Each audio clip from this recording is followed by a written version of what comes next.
আসসালামু আলাইকুম ওরহমতুল্লাহি ওবারকাতুহ। আজকের ভিডিওতে আমরা জানব পৃথিবীর সবচেয়ে নিকৃষ্ট লোক সম্পর্কে। হযরত মুহাম্মদ সাল্লাল্লাহু আলাইহি ওয়াসাল্লাম তার সম্পর্কে ভবিষ্যৎবাণী করে গেছেন। ইমাম মাহদী আগমনের পূর্বে তার আবির্ভাব ঘটবে।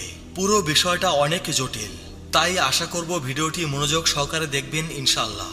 প্রিয় আখিরি নবীর উম্মত, ইসলাম সম্প্রসারণ ও প্রচারের লক্ষ্যে ভিডিওতে একটি লাইক দেবেন এবং সম্ভব হলে শেয়ার করে সারা বিশ্বকে ইসলাম সম্পর্কে জানিয়ে দেবেন ইনশাআল্লাহ।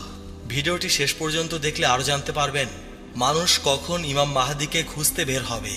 হযরত মুহাম্মদ সাল্লাল্লাহু আলাইহি ওয়াসাল্লামের জন্মের পূর্বে আরবের ইহুদিরা অন্য লোকদের এই বলে হুমকি দিত যে শেষ নবী তাদের মধ্য থেকে জন্মগ্রহণ করবেন।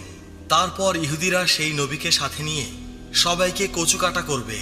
কিন্তু আল্লাহ তাআলা হযরত মুহাম্মদ সাল্লাল্লাহু আলাইহি ওয়াসাল্লামকে পাঠালেন কুরাইশ বংশে।